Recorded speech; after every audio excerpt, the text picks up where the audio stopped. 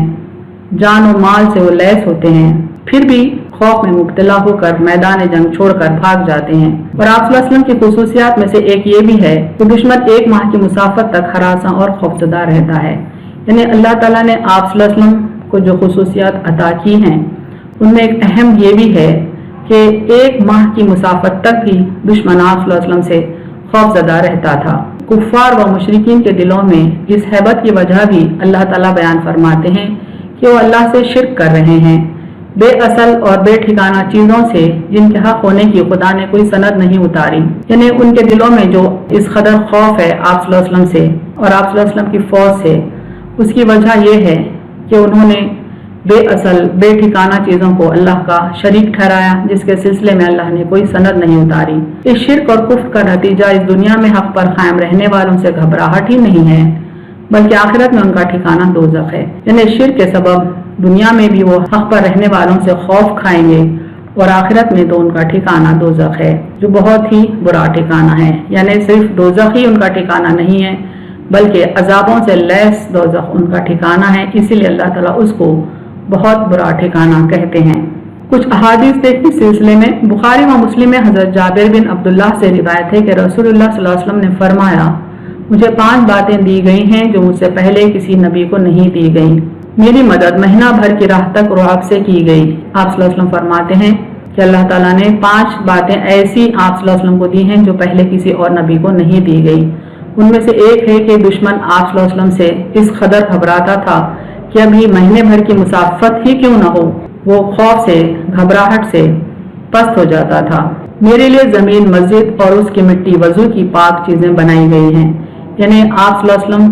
کو اور آپ صلی اللہ علیہ وسلم کی امت کو کہیں بھی نماز پڑھنے کی اجازت دی گئی ہے، اور اگر وضو کا پانی نہ ہو تو مٹی سے تیمم کر کر نماز ادا کرنے کی اجازت دی گئی ہے، جو پہلے کسی نبی کو نہیں دی گئی تھی۔ میرے لیے غنیمت کے مال حلال کیے گئے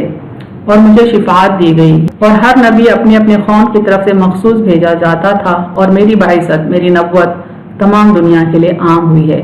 یعنی ہر پچھلا نبی کسی خاص قوم کے لیے یا کسی خاص وقت کے لیے آتا تھا، لیکن آپ صلی اللہ علیہ وسلم ساری دنیا کے لیے بھیجے گئے ہیں اور قیامت تک کے لیے بھیجے گئے ہیں۔ مسند احمد میں ہیں، آپ صلی اللہ علیہ وسلم فرماتے ہیں اللہ تعالیٰ نے تمام نبیوں پر اور بعض روایتوں میں ہیں تمام امتوں پر مجھے 4 فضیلتیں عطا فرمائی ہیں۔ مجھے تمام دنیا کی طرف رسول بنا کر بھیجا گیا، میرے اور میری امت کے لیے تمام زمین مسجد اور پاک بنائی گئی، میرے امتی کو جہاں نماز کا وقت آ جائے وہیں اس کی مسجد اور اس کا وضو ہے، میرا دشمن مجھ سے مہینہ بھر کی راہ پر ہو وہیں سے اللہ تعالیٰ اس کا دل رعب سے پر کر دیتا ہے اور وہ کانپنے لگتا ہے۔ یعنی آپ صلی اللہ علیہ وسلم فرماتے ہیں کہ ابھی مہینہ بھر کی مسافت باقی ہے، لیکن کوئی شخص آپ سے دشمنی رکھتا ہے تو اس کے دل پر ہیبت سوار ہو جاتی ہے اور وہ کانپنے لگتا ہے، اور میرے لیے غنیمت کے مال حلال کیے گئے۔ مسند کی ایک اور حدیث میں ہے مجھے 5 چیزیں دی گئی، میں ہر سرخ و سفید کی طرف بھیجا گیا ہوں، یعنی دنیا میں جتنی بھی انسانوں کی نسلیں ہیں آپ صلی اللہ علیہ وسلم تمام کے لیے آئے ہیں۔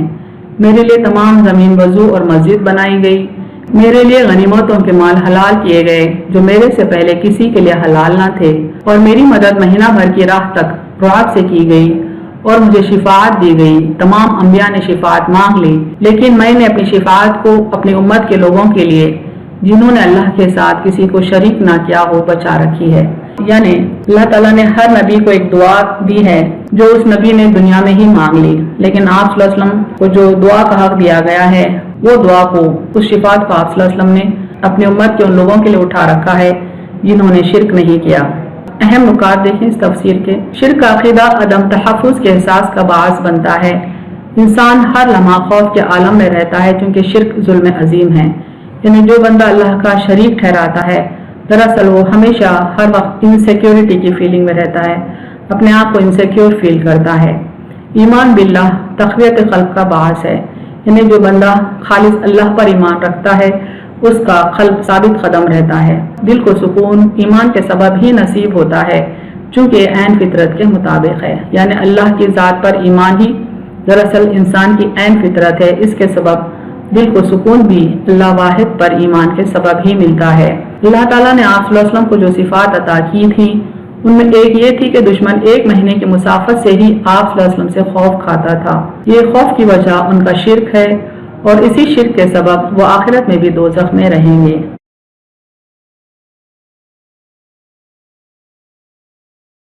وآخر دعوانا ان الحمد للہ رب العالمین۔